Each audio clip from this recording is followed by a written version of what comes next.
Good afternoon, everybody, and thanks, Mark, for this wonderful introduction. I did have privilege to speak here on several occasions, not to say on many occasions already, and every time Mark introduces me, it gets better and better. It's probably due to the age. Anyway, they always say it's tricky to be the first speaker after the lunch break, but I see in your faces, in your eyes, that you are fit for work, and it gives me additional courage. Whenever we try to choose a topic, I'll say something about culture and something about diplomacy. That's what culture diplomacy is about. But it's a rather vague topic, so we always try to focus on something else. Nowadays, it was particularly difficult to choose the topic because, you know, cultural diplomacy is in fact some soft politics, some soft measures, and we all are aware that there are really hard times for soft measures. But we'll try to continue in a positive, in a very, very affirmative manner. I'm not saying quite very much optimistic, but we'll try to put it in that context as well. We are all aware of the security, political, and other aspects of the current situation around the world, and particularly Europe, Northern Africa, Middle East. That situation, characterized by violence, by all kinds of things that really don't contribute to the cultural diplomacy developments, is in fact a political issue, is a military issue, is a security issue. It really deals with many, many aspects primarily. One of the consequences Europe is facing with, and my country as well, is the refugee or refugee migrants crisis. That's how we call it. It has many layers. It's not only refugees. It's not only economic migration. It has really, really many facets of the problem. We all are aware that practically the war is going on in the region, that there are efforts to find a political situation, that it affects the whole region economically. But here I would like to stress one thing, notwithstanding all the aspects that I just mentioned. It is also a cultural issue. A cultural issue because the refugees and the migrants are also a cultural fact. Why culture? Because we must take culture not only as art, not only as music, literature, painting, architecture, whatever, to take culture in the broadest possible sense, which means the way of living. Culture is the way we live. Culture is more than art. Culture is everything that identifies us. We know that this crisis will be ultimately resolved by political means, and I hope diplomatic. It does not, unfortunately, exclude military means. But at the end of the day, it is all about integration of the people, integration of the cultures, and it is a cultural issue. It will require a diplomatic effort. So besides other aspects that we mentioned, it is culture and diplomacy. And that's why I have chosen this topic, culture, in the Conference of Culture Diplomacy in this institute.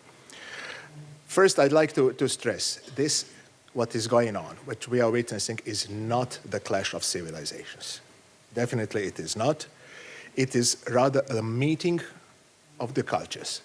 A meeting can be sometimes tricky, can be painful, but on the other hand, it offers the opportunities. If we see it in a positive way, I'm sure it will bring us to the resolution. I think that this approach, this aspect is partly something that the organization called Alliance of Civilizations deals with. It is a question more for my good friend Nasir al-Nasir, who chairs this organization for many years. We know that Europe, Croatia as one of the countries particularly, have shown extremely big empathy towards the stream of refugees that come from this region to Syria, Iraq, first and foremost, towards the Western and Northern Europe. Croatia is a transit country. We have had only in Germany about 1 million refugees and migrants this year only. Over 500,000 passed through Croatia, which means from Turkey, Greece, Macedonia, Serbia, Croatia, Slovenia, Austria, Germany. Before they took their trip through Hungary as well, but since the Hungarian government decided to build a fence, which we don't approve, of course, the stream of migrants went through my country. So over 500,000. As long as they are in transit, they don't stay, they don't ask for asylum, they don't ask for any kind of specific protection. 99% of them want to end up here, where we are, in Germany, some of them in Scandinavian countries, but basically Germany is the destination. What was the attitude of people in Croatia? Positive, very positive, for several reasons. First and foremost, 25 years ago, my country was a victim of war, of the aggression, and we did have, as a small country, 4.3 million people. We did have internally displaced persons, we did have refugees. We did have refugees from Bosnia and Herzegovina, from neighboring countries, almost 1 million, which is over 20% of the population. And we handled them in a very, very good way. We know what the problems are. We know how to handle these people. They were one of us. So now when we see the people who really need help, the people still remember how some other countries helped us, including Germany, and how much it meant for us. So the attitude of the population is positive. No division. They come from there, they are other religion, they are other culture. No, it was really, really nice to see. But they come to Germany, they come to Northern Europe, and it is the fact that these people will represent their culture, and they will have to live together, which means not visiting only as students, as tourists. They will have to live together. First generation, then second generation, children, they will have to mix up, which means what is required? Tolerance, first and foremost, on both sides. People who live here and people who come from the troublesome regions, they will have to show tolerance, mutual respect, patience. And you know how it works. When you come to some place, you show the respect to the host. You show the respect, be it as a tourist, be it as a student, be it as a foreign worker. You must show respect to the country that gave you shelter. And that's what is required. That eases the tensions. What is required from the home population? To show empathy. And my feeling is that all around Europe, this empathy has been shown. In Germany particularly. I explained you that this empathy has been shown very much in Croatia, in my country. But we are the transit country. Crucial is here. Now, I said it is not the clash, but the meeting of cultures and civilizations. And what are the elements of this culture? Language, tradition, way of life, communication, everything that is connected with culture in the broadest sense as a way of living. So the key element is how to preserve the identity without, and at the same time respecting the host. I think that is the way to the answer, the way to the resolution of all potential problems. We witness different attitudes in different countries. Even societies are split. If you have Poles, not everybody is welcoming refugees or migrants, but it is still a majority. But you have countries also in Europe where the minority would be in favor of welcoming the refugees. Why is that? Different historical patterns, different attitudes, or the influence of governmental media or something else. Every country has a different history. So we see the difference in the political attitude in past several months. I will not specifically go into details because it falls beyond the topic. I will just mention that it is obvious that countries of Central Europe, of Western Europe, are more receptive towards the people in need than the countries that belong to the former Soviet bloc. But it also brings a risk of the rise of populism. A rise of populism, particularly right-wing populism and extremism, which is fed on the animosity towards the different ones. And the flow of immigrants, the 1 million people who came all of a sudden, is a fertile soil for all kinds of extremisms. So the answer is, again, mutual respect, tolerance, integration, learning the language, living together, and respecting each other. First and foremost, respecting the country where you came, and respecting the people who came to your country. And there's no other way. There's no other way. Now, one thing for the end. What are the concrete measures beyond this cultural and diplomatic? European Union does have certain institutional mechanisms. Mostly they failed, which means they were not well created. They were not created for such a crisis. They were not realistic, so they have to be adapted. We see that there was no vision and no mechanisms. Dublin mechanism obviously doesn't work. Now, who is leading these European institutions? I was speaking here in the old building some years ago, and one of the topics was that Europe lacks leaders. It has followers. We have very few leaders. I think that the Chancellor Merkel is one of them, but most of them are not. And these institutions are run by bureaucrats. And that's why the population really doesn't have a feeling of the ownership of EU institutions, which is not a good development. So political, cultural engagement is necessary to have a soil of mutual respect and tolerance and living together. I could go on for hours like that, but I think I delivered the main messages I wanted to deliver.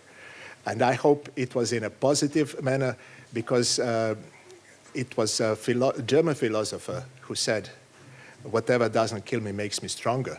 So it was Nietzsche who said that. But I really think that out of this crisis, we can all come together stronger and with a better sense of knowing each other, respecting each other, and living together.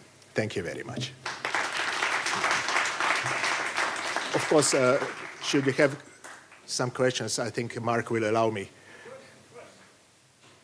As always, this is your chance for questions or comments. If you could briefly introduce yourself when posing the question, it would be excellent. The microphone is not so loud. We have another one there. Excellent. Please. I don't have to scream, right? Oh, good. Oh, good. Thank you. Thank you very much for your presentation, Ambassador. My name is Virginia Cutchin. I'm from America. I don't know exactly the appropriate time to ask this question, but I will because I haven't heard anyone mention it yet. So we hear a lot about integration and tolerance and increasing awareness and all of which are very, very good, environmental sustainability, et cetera. I have not heard where we need to and want to, because I'm sure all of us do, integrate animal welfare and the treatment of animals, everything from the food industry to the entertainment industry, et cetera, because it was also a famous gentleman who said that you can, I'm paraphrasing, you can tell a lot of a country by the way its animals are treated. So my question to you, and thank you. Thank you. I'm not an expert in that field, so I could just give a general answer. Yes, this is also part of the attitude. I agree that you can measure the societies by the way they treat animals as well. But I cannot give you a more precise answer to that. I'm glad you agree. Thank you.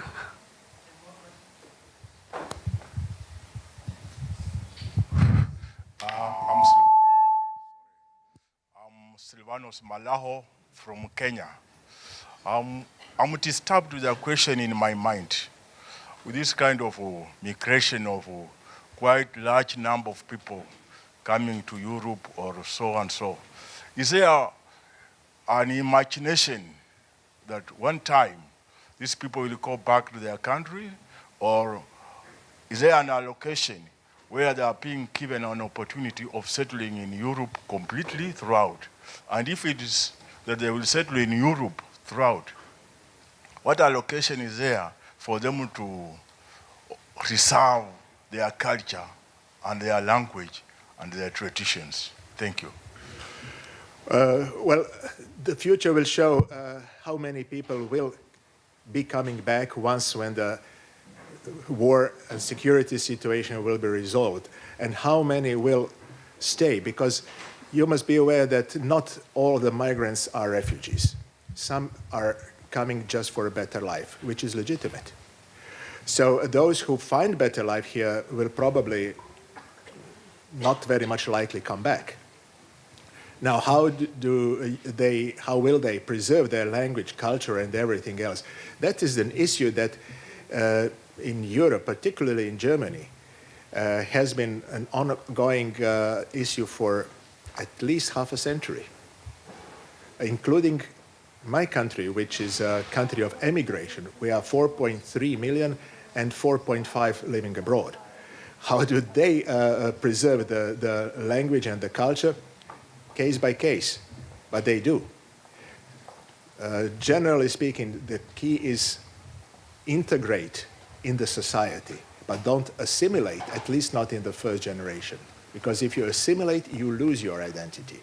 If you integrate, you respect the host, but you preserve your own identity. How will it be in the second, third, fourth generation?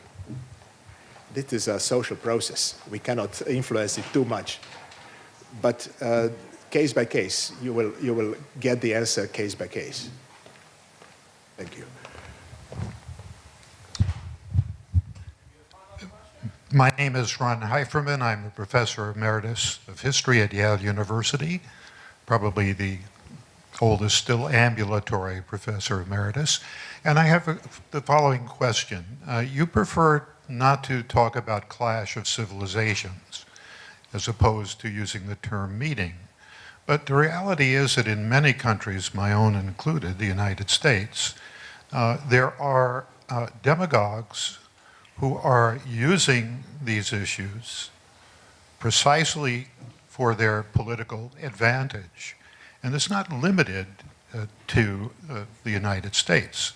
The results of the recent local elections in France, and there are other examples of this, so that while yes, it would be nice to talk about meeting of the minds, or coming away.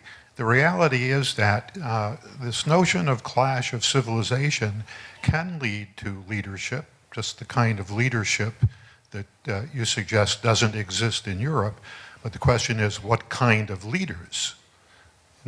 We've known from the past that fear has led to strong leadership with extraordinarily bad ends. Thank you for this question. It gives me opportunity to elaborate a bit broader. Yes, I deliberately refuse to accept the whole situation, which is not ongoing in last 12 months. It's much longer process, as a clash of civilizations. Of course, we are all referring to Huntington's book, which is disputed. There are people who really think that it is a marvelous book. There are people who really think it's a completely wrong approach. So I'm not going to open this debate. We are all aware of that. But when I said the leaders in Europe, yes, of course, there are strong leaders, maybe destructive leaders, as history shows. But I did put, and I want to emphasize it, the leaders in the context of the European Union, because European Union is not structures, is not mechanisms. It is first and foremost ideas and values. We may argue with these values, but these values are threatened now.